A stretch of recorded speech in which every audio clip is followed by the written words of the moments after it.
This is College Matters from the Chronicle. As long as race remains a salient issue in the political life of this country, some version of this conversation is going to be with us. There's a fresh fight in Florida over who will lead the state's flagship university, and it's shaping up to be a battle with some major national overtones. The University of Florida's Board of Trustees voted this month to appoint Stuart Bell as UF's next president, tapping the former University of Alabama leader to head one of the nation's top-ranked public research universities. But Bell's appointment has been anything but smooth. Fights over Bell's diversity, equity, and inclusion record, and a power struggle between two governing boards have marred the process for weeks. All of this led to a highly irregular decision on Monday by UF's trustees to install Bell as interim president, empowering him to take the reins on July 1 without state-level confirmation for the permanent role. At first blush, this skirmish at UF might feel like a retread of old battles over DEI. But the drama unfolding in Florida is part of a deeper story that's happening at public universities across the nation, where big politics, big money, and big egos play an outsized role in how decisions are made.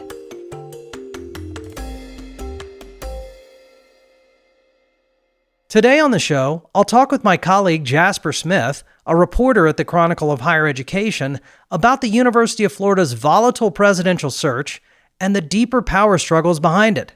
Jasper, welcome back to College Matters. Thanks for having me, Jack. Well, Jasper, this is a fast-developing story, and there's been significant news just this week that I want to get to in fairly short order. But I brought you on the show because you've reported on Stuart Bell's tenure at Alabama, and you've written about his efforts to become UF's president. I think it would be helpful for listeners to get a bit of an overview first. Who is Stuart Bell, and what do you make of this bumpy appointment process he's having? Well, in many ways, I don't even think a whole lot of this is about Stuart Bell. Over the past week or so, what we've kind of seen unfold in Florida, and at the University of Florida in particular, is really a fight over power and influence in the state. It's about power and influence at this crown jewel of education in Florida. And in many ways, Stuart Bell has kind of taken a backseat to his own presidential selection process over the past, few days. And I know we'll have a bit more to say about that later on. But going back to who Stuart Bell is, in many ways, he's just an academic through and through. And I think that was important in some of the appeal to bringing him to Florida. He was a former dean of engineering at the University of Kansas. He was a provost at LSU. And a few years into his tenure at the University of Alabama as president, he implemented a diversity plan. And that's where a lot of the frustration and critique around his potential presidency at the University of Florida is stemming from. So this now controversial DEI plan that he'd implemented was actually in response to student protests in 2019. So this was before the George Floyd protests. This was before much of higher education made these promises to diversity, equity, and inclusion. Stuart Bell was faced with his own crisis on campus, and students were protesting what they saw as the forced resignation of an administrator who was Black, because of his views and some of the tweets that he'd made on Twitter calling out systemic racism. So after he steps down and leaves the university, students feel that Black people are not valued at the University of Alabama. And they demand that the university make some sort of commitment to supporting their enrollment, to supporting their matriculation, to supporting the Black student experience in general. And so Stuart Bell creates a task force focused on addressing racism on campus, and that task force creates the Path Forward Diversity Plan. And that plan, in brief, essentially focuses on increasing the number of faculty and students of color on campus, but also finding ways to create a more welcoming environment. And that's significant because of Alabama's racist history. Racism at the University of Alabama was not in the abstract. You could see racism on the campus. So what I mean by that is there are Confederate monument markers there. The university used to own slaves. And if you walk through the campus today, you can still find traces and markers of that. And so I think because of that, the University of Alabama, in creating its diversity plan, had to be very intentional and very explicit about what it meant. So they removed the Confederate monuments, they created pipelines to different STEM programs and business programs for Black and Latino high school students in the state. And under Bell's leadership, Black enrollment grows by 2,000 students in 5 years. And that's very significant for a diversity plan. That's very significant for a flagship in general. Now, fast forward to in May, hours after Bell is announced as the sole finalist for the presidency, conservatives from the Manhattan Institute and, other conservatives in the state go on social media and immediately basically call a flag on the play for this by pointing to Bell's diversity plan at the University of Alabama. And they feel that it was discriminatory, it violated law, and that he was not quick enough to dissolve DEI after it became essentially legal in the state in 2024. And so because of that, they feel like Bell should be disqualified from even being considered the president of the University of Florida. And that immediately kind of puts Bell and the University of Florida on defense. That is great background, Jasper, because I agree with your initial point, which is that I'm not even sure that Bell's record or Stuart Bell are what's at issue here. I think that this story is much more about the specific politics of Florida, but the DEI attacks and the background that Stuart Bell brought to bear here did sort of create the conditions, I think, for this controversy that we're seeing. I do live in Gainesville, as you know, so I've covered now the last several presidential searches at the University of Florida, and my time reporting on UF goes back to the early 2000s, so I've kind of watched this story unfold, and I think that Florida is showing what happens when political power essentially touches every facet of a university, from personnel to curriculum to investment priorities. The state, as you know, has become sort of a laboratory for this model, and it's no surprise that presidential selections are starting to look like either Supreme Court confirmation fights or political campaigns, and that's kind of what's happened here. You introduce a person, they get attacked, the university has to launch counterattacks and so forth. This all looks very familiar to anyone who follows politics, and it's happening right here in a place where Governor Ron DeSantis has declared woke goes to die. So that's sort of the larger context of this. So I should give a little bit of a news recap of where we are in this story and how we got here, though. So in May, the Board of Trustees at UF nominates Bell as a sole finalist. They vote on him and approve him as their president. And this sets up what's supposed to be kind of a rubber stamp confirmation vote historically with the Board of Governors, which is this state-level board. But the chair of that Board of Governors group, Alan Levine, says, hold up. I have some other concerns that don't have anything to do with Stuart Bell about governance and the chair of the board at UF, and I think he's overstepped his authority in various ways. I'm going to delay this vote until we get to look into some of these other issues that I might have a problem with. So this sets off wildfire in Gainesville, and on Monday, the Board of Trustees at UF says, you know what? We're not going to wait for this confirmation. We're going to go ahead and confirm Bell as an interim president, just empower him with this authority. You guys sort your stuff out and get back to us.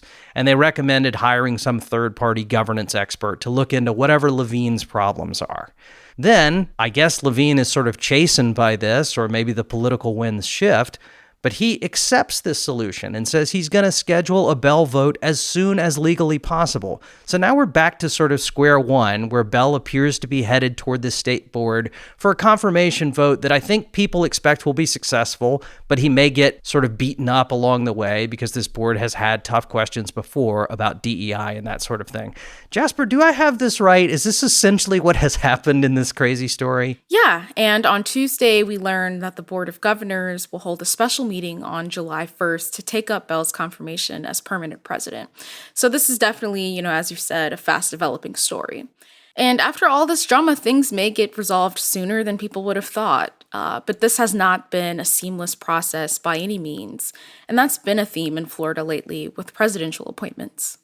Yeah, and this is certainly deja vu for the University of Florida. So people who follow higher education probably remember that not long ago, Santa Ono, who was the former president of the University of Michigan, went through a very similar experience. He was nominated to be the sole finalist of the University of Florida presidency. He got approved by the campus-level board.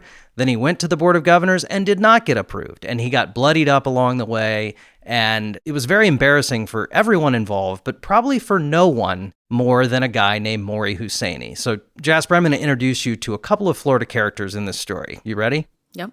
So, I think if you want to understand the political dynamics of this story, you need to know about two people, one of whom is Maury Husseini. So this is the chair of the board at the University of Florida. He is a real estate magnate. He's a major Republican donor. He's also obsessed with university rankings, obsessed with making UF preeminent in every way. But he's been chairman of the board for 8 years now, so 4 two-year terms. He's in his 70s, and there are certainly people who think that that is too long and that he has exerted too much power over this institution.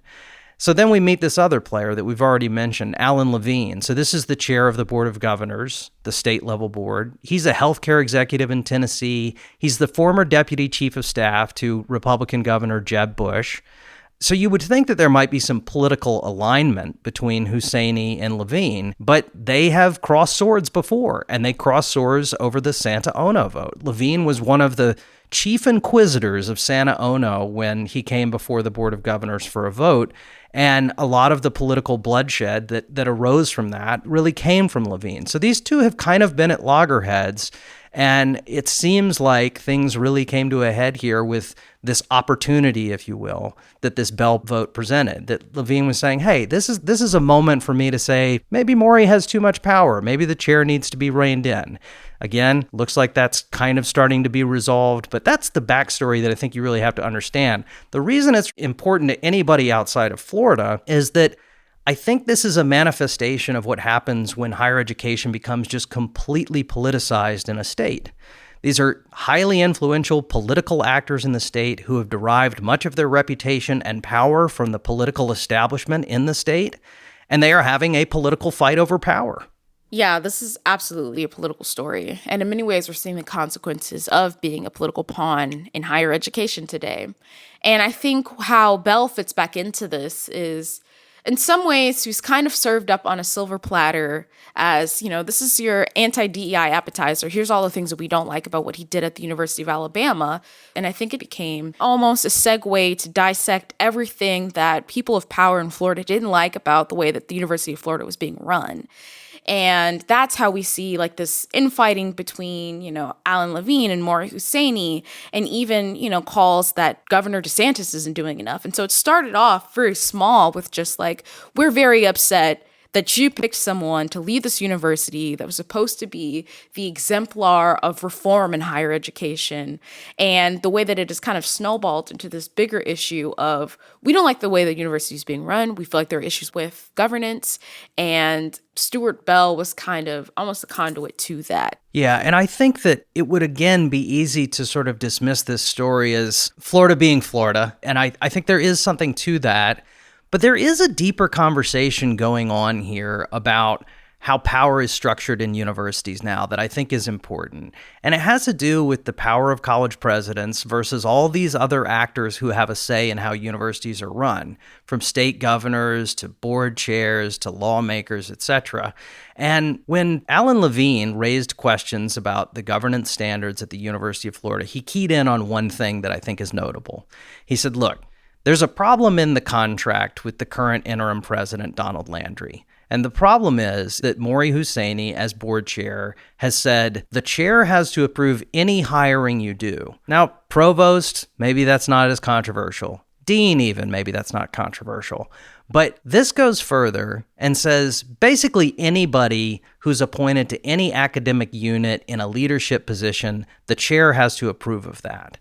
And there are a lot of people who look at this and say, that is really getting into the level of micromanagement, that having a situation in which a board chair has a direct say over somebody like being a department head is a whole different level of oversight than what people at a policy level need to be doing. So that's a big governance question that I think that the University of Florida and the broader state university system is going to have to explore. And there's other stories that I think are embedded in these contracts if you look at them. So if you're a higher ed geek like me, Jasper, you collect presidential contracts. Do you do this in your private life? No. Okay. So, I have all the rookie cards of the presidents that I've been covering for all these years, and these contracts tell an interesting story. So I looked back at all of the contracts for the University of Florida presidents going back to 2003. So this is Bernie Matchen's era when I was covering UF for the Gainesville Sun. If you look at Bernie Matchen's contract, it explicitly grants him hiring and firing authority, quote, without limitation. The contract is 8 pages long, and it mentions the word chair 5 times. You fast forward to Santa Ono, who was rejected as U.S. president. He already had a contract that I can view. It's 16 pages long, so it's twice as long, and it mentions the word chair 36 times. I mean, this is an explosion in not only the length of the contract, but in the role of the chair. It shows just how deeply embedded this chair has become in the processes at the University of Florida. And I think that he's probably not alone. I think that as college presidents get sort of weakened by the politics around them, the powerful people around them, I think we're starting to see this embedded even in their contracts, that they are being diminished by all of these other powerful forces that seem to be having sway in higher education, particularly public higher ed. Stick around. We'll be back in a minute.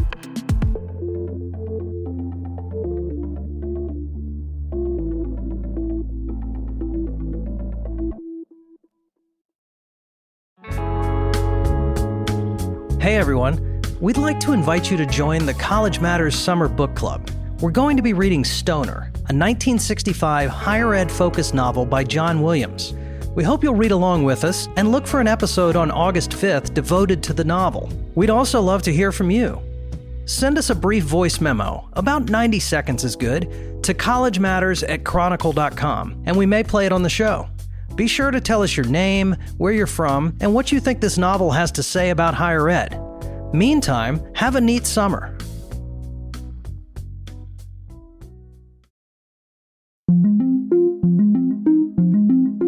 So Jasper, I mentioned earlier that I live in Gainesville and I've covered UF for a long time, so that's part of why I've had a lot to say about this. But you flew down from DC recently to report on this story. Tell me about your visit. Yeah, it was really interesting the way that Bell was kind of positioned in front of the University of Florida students, faculty, and administrators. So he comes down here for a day early in June, essentially is like an open listening forum where he's going to speak to students and faculty and administrators about his vision for the University of Florida, why he wants to be the president. These series of forums were used as an opportunity for him to kind of get ahead of the criticism surrounding his appointment. And so right away, in the student session, he makes this line that has been repeated throughout this presidential process, that I am not coming to bring woke or DEI back to Florida, period. And a lot of that conversation was around him almost throwing DEI under the bus or repositioning it as an in-state enrollment effort, and trying to distance himself as much as he can from being seen as this pro-DEI president that's coming to make your kids woke at Florida. Right. But I think what was really striking to me, someone who's sitting in on the audience, was that there wasn't really an opportunity for real dialogue between the students, the faculty, administrators, and Bell. These were questions that were pre-screened by the university, that were asked of panelists that included the vice chair of the board. And so what we see is this kind of packaging. It's this very controlled environment. It sounds very stage managed. It's very stage managed, and I think that also speaks to some of the fear that has stifled this process. I think in a normal presidential search process, you'll see a lot more engagement. You'll see the president to be, maybe walking around with students or having some sort of round table or taking questions at the bare minimum. Right. But that's not what we saw in Florida. I think you're right that years ago, at least, somebody who wanted to be a college president would probably have had more freewheeling interactions with students during campus visits. But I think that's vanishingly rare now on a lot of campuses because universities are just so nervous that a tough question or an impolitic answer is going to end up recorded and posted online and invite some kind of political backlash. So we end up with these very canned presentations, which it sounds like is one of the things you saw. And that's part of this bigger trend, which is the degree to which new presidents are being packaged and sold. It's been very interesting to see the package with Bell. He's not just disavowing his past DEI work, but he's promising to undo more DEI at UF to the extent that any still exist. He's been saying that he'd like to bring back something called the Gator Bait chant, which happens at football games. And this is something that UF did away with in 2020 because there's a racist history to this Gator Bait phrase. Florida fans will be very familiar with this story and the chant, but I should probably explain it for the uninitiated. For many years, the Gator Bait chant was a staple at Gator football games. And the band would play this familiar tune, and then thousands of people in the stadium would start chanting, Gator Bait, Gator Bait. It was part of taunting or intimidating the opposing team. But Kent Fox, who was president of UF at the time, said, we're dropping this tradition because it's insensitive. There's a racial history to this phrase. Now you fast forward to today, and Stuart Bell is talking about bringing this chant back to sporting events. And this might seem like a small symbolic measure, but it's part of something larger. There has been a concerted effort at the University of Florida to position Bell, publicly at least, as this Southern, football-loving, anti-woke guy. And when he was named as the sole finalist for this job, the university really underscored his history of leadership in roles in the Southeastern Conference, and they quoted just one person from his home institution in Alabama, and that was Nick Saban, the former Crimson Tide football coach. So everything around this appointment is signaling to the world that Stuart Bell is kind of the anti-Santa Ono. He's not a nerdy intellectual. He's a hail fellow well met who wants to win football championships. And that may actually be true, but it's also politically smart, and it might help get him confirmed. The problem is, I don't think that tactic has entirely worked. UF still ended up with a pretty explosive appointment process. Yeah, absolutely. I think, one thing that has been interesting is that Stuart Bell implemented a plan that was not necessarily unique in higher ed. A lot of presidents were, responding to protests, responding to demands that they address racism on their campus.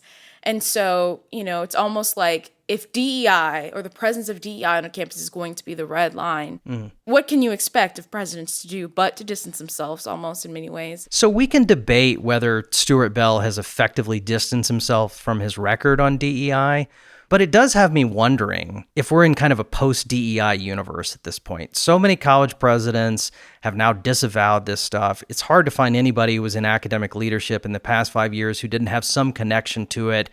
And I do sense a little bit of exhaustion around this conversation. Do you think we're getting past that as a litmus test for college presidents? It's hard to say, Jack. Just a few months ago, I was here on the podcast talking about the government's investigations into George Mason University and its president over their diversity initiatives. So in a lot of ways, this stuff comes in waves.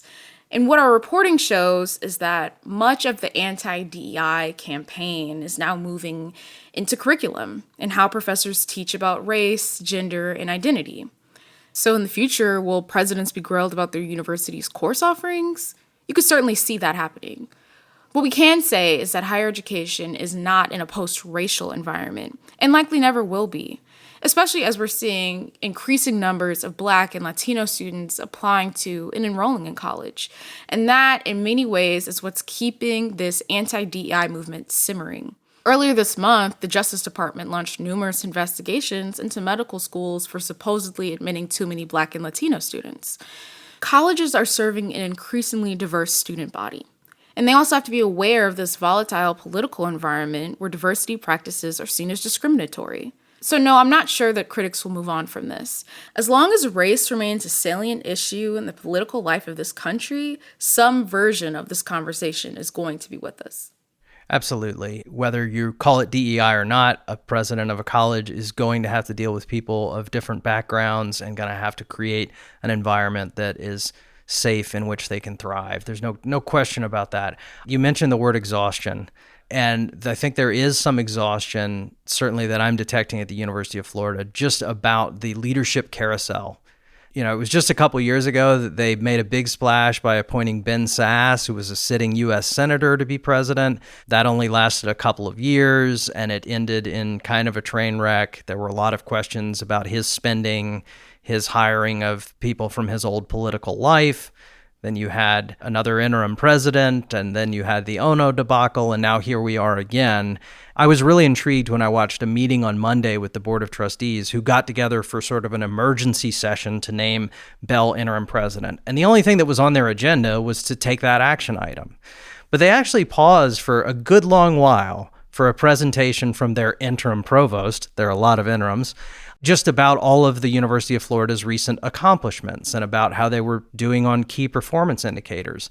And I thought this was interesting. I don't know who the audience was for that information. I know that they had a captive audience of media, including me, and they had a captive audience of trustees who feel really beleaguered by this whole process. And it struck me as an effort to try to change the narrative here, to say, hey, there are still things happening at this institution that matter. We are still doing a lot of things we're really proud of. Unfortunately, the whole story of this place for the last 3 years or so has been about it not being able to get its act together. And I think there's a lot of exhaustion and even cognitive dissonance around that because UF has for a long time been chasing U.S. News and World Report rankings. This top 10 goal has been out there. They've even been top 5 at certain points. And I think that there is some puzzlement that a place like this is having such a sort of unprofessional experience when it comes to leadership. And you heard from trustees at this meeting, hey, we're not sure we can raise money in this environment. We're not sure we can even build buildings in this environment. We are trying, but there is a limit to how long we can go on in this clown car. And I think that that's the deeper story that maybe the political figures in the state have failed to appreciate, which is there is a long-term reputational consequence to this type of back and forth. What do you think of that, Jasper? Yeah, absolutely. The faculty I've spoke to are very tired of having interim after interim after interim. It slows down university operations, and I think it just signals maybe to colleagues across higher education that, is this a serious institution? And so there's definitely a fatigue there. And this holdup over whether or not, a president is too pro-DEI, or I guess some of these other larger governance concerns, which still lead back to like this political infighting. It's a lot to expect administrators, faculty, students to keep weathering through. The term I heard at this meeting used a couple times was collateral damage. Yeah. That there is this political proxy fight happening, but there is damage to institutions that you ostensibly care about that may not be easily healed. I am curious about your take, Jasper, about sort of the bigger conclusions we might derive from this story. I've been at pains to say that I don't think this is a story that is specifically about Florida. I think it is about the politicization of higher education. I think it is about power. I think it is about diminishing presidential power in college presidencies. But you've covered DEI in higher ed extensively. How do you see the UF story fitting into this larger national narrative? Because we've been talking at some level about that this both is and isn't a fight over DEI. So how do you square all of that? University presidents are facing a lot of pressure right now to disavow and distance themselves from the promises they made in 2020, whether that's to avoid federal scrutiny or to save their own careers, as we're seeing with Stuart Bell. And that's a choice. This is a path that a lot of people who want to be college leaders are likely to take, but I think it's important to understand that it's not a path without consequence. Black first-year enrollment has steadily declined at the University of Florida since it abandoned its diversity efforts. Leadership turnover at UF has been disruptive, and that's all part of this larger concern among faculty. If the university is seen as constantly catering to politicians and think tanks, how will it be regarded amongst its peers? What are the long-term reputational consequences of that? And what does it do to recruitment? So it's now up to the Board of Governors to make Stuart Bell the permanent president, and we'll see what happens there. But I think the larger question going forward is whether or not this is going to bring some sort of stability to the university. Yeah, I think it's a really open question at this point, whether you can have these fights in a way that is constructive and continue to have a sustainable, functioning university, or whether these forces are so disruptive that they undermine the larger purpose of public higher education. And I think that's really the conversation that's happening in Florida now, and I think it's happening in states across the country. So we'll keep reporting on it. But Jasper, thanks so much for coming on and sharing your views. Thank you, Jack.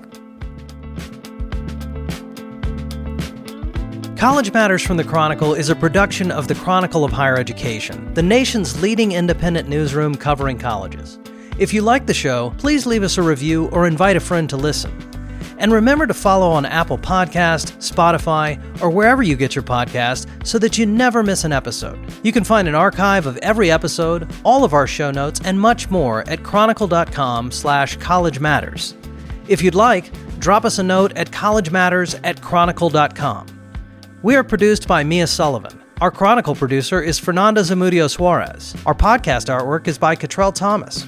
Special thanks to our colleagues Brock Reed, Joshua Hatch, Jillian Atelsik, Sarah Brown, Ron Coddington, Scott Seymour, Carmen Mendoza, and all of the people at the Chronicle who make this show possible. I'm Jack Stripling. Thanks for listening.